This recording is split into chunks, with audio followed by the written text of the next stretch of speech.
Η ίδρυση της Πανελλήνιας Ένωσης Συνταξιούχων Εκπαιδευτικών δεν ήταν μόνο μια οργανωτική πράξη.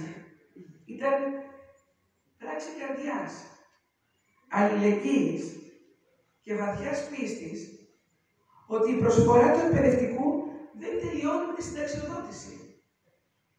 Από τη θέση μου, βλέπω καθημερινά τον απόϊχο του έργου του, στη συσπήρωση των συναδέλφων, στη δύναμη της φωνής των συνταξιούχων, στη διαρκή παρουσία σας στους κοινωνικούς και εκπαιδευτικούς αγώνες, που όταν έχουμε ανάγκη είστε δίπλα μας και ευχαριστούμε. Είναι φανερό πως η προσωπικότητα του Τάσου καθρεφτίζεται στη συνοχή, στο ήθος και στην αγωνιστικότητα της Ένωσής σας. Η μνήμη του παραμένει ζωντανή, γιατί το έργο του συνεχίζει.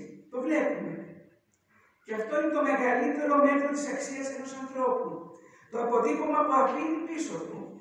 Ένα αποτύπωμα που εμπνέει, ενώνει και δείχνει τον δρόμο. Ένα δρόμο συλλογικότητας, ένα αγώνα αξιοπρέπειας. Ας συνεχίσουμε λοιπόν όλοι μας να υπηρετούμε αυτό το όραμα. Αυτό θα είναι η πιο βαθιά και ουσιαστική τιμή στη μνήμη του. Σας ευχαριστώ θερμά που μου δώσατε την ευκαιρία να σταθώ σήμερα δίπλα σας και να τιμήσω και εγώ τη μεριά μου έναν άνθρωπο που τίμησε όσο λείπει το λειτουργήμα του εκπαιδευτικού και του συνανθρώπου. Αιωνία η μνήμη του.